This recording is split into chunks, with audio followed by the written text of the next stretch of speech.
Hey friends, I'm coming to you today from Sage Mountain Herbal Retreat Center, home of Rosemary Gladstar and her herbal educational programs, and located on a beautiful 500-acre mountaintop in central Vermont. And this mountaintop is full of amazing trees. We've got the oldest and second largest yellow birch tree in the state of Vermont is located here. Beautiful trails, just gorgeous wildlife, birds, and also some amazing streams and creeks that are largely spring-fed. This mountain is covered in some little springs and a main spring as well, and these springs are the source of all the life on this mountain, including us humans down at the educational facilities where all of the water is coming from this main spring head near to where I'm sitting today. And it has been a real precious privilege to hike up this mountain and head to the initial source of the spring and to fill up my jar of water with the cleanest, purest, freshest, most vibrant and vital water. And it's a privilege that I recognize not a lot of people have. There's a lot of different factors that go into this. I live in an urban area, so as an herbalist, a lot of our discussions around community health and personal health have to do with water.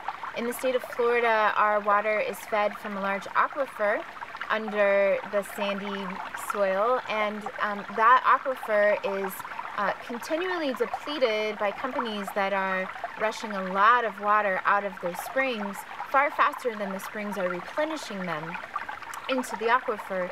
So we see bottled water companies, we see large industrial ranch operations, and different types of manufacturing and industry pumping a lot of water out of the aquifers, and for the sake of profit. And for us, thinking about water as a public resource, it's something to really be mindful of for us as residents of Florida and be aware of what's happening with our water there. There's other areas of the country where fracking is going on. Have some relatives in the Midwest and also in the Mid-Atlantic that have been dealing with water issues with an inability to turn on their faucet in their home and get the clean, pure water that they deserve to have. It's really our birthright. And of course we have areas of the coastal Gulf down near where I live in Florida that have been really ravaged by industry and largely the petroleum industry. The entire ocean's really seeing a lot of issues down there in the Gulf. And then of course we have the Pacific Ocean that's currently dealing with the ramifications of the nuclear pollution that's been taking place off the coast of Japan, which has now spread across that entire ocean and has reached the west side of our continent of North America. And this is not even to speak of people in the continents of Africa and South America and Asia, most notably, whose water rights have been stripped away by corporations that come from the West, or have been polluted and ravaged because of corporate influence. Down in the Amazon, we're seeing issues right now where corporations have dammed up rivers that are the source of life for tribes for thousands and thousands of miles downriver. And when the corporations influence that water, these people's source of life becomes depleted.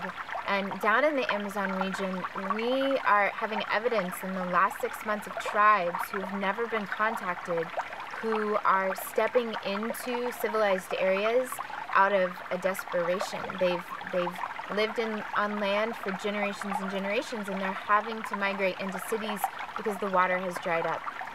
So when I hike up to the spring head here and I indulge in the deep privilege of drinking clean and pure water, I like to take a moment of reflection and prayer and really send a lot of healing energy into these waters as they're flowing on the planet.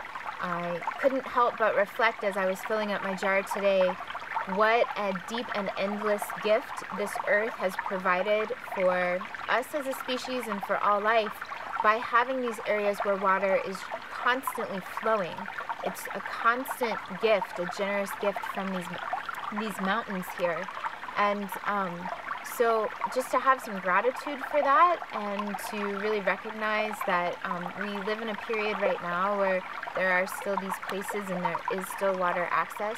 There are a lot of people living right now that don't have that access, and there are a lot of influences that may affect how long many of us can maintain that access. So we really just want to send some prayers out together collectively. I like to definitely pray every time I'm drinking some water. And of course, anytime I'm visiting an area where there's water, when I am in my home of Florida, every time I'm at the abundance of lakes and rivers and of course the ocean, some really great times to pray. I also recently learned from one of my teachers, Rocio Alarcon from Ecuador, about the tremendous gift of prayer during times that we're working with water and may not think about it, like taking a shower, brushing our teeth, washing the dishes, times that may seem very mundane.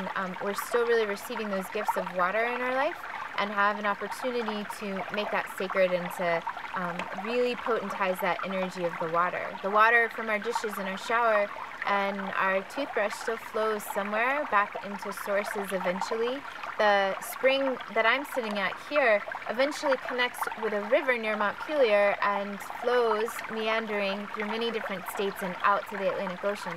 So these waters on the planet are always connected, and we are always connected to them. We have so much water flowing through us.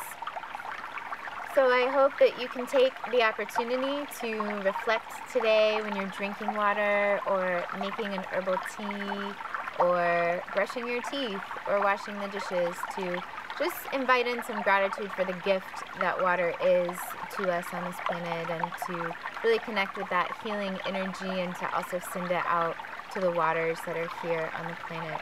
If you have a special place that you like to do that healing work or pray with the water, if you have a special meditation that you like to reflect upon with water, then please leave some comments below and let us know.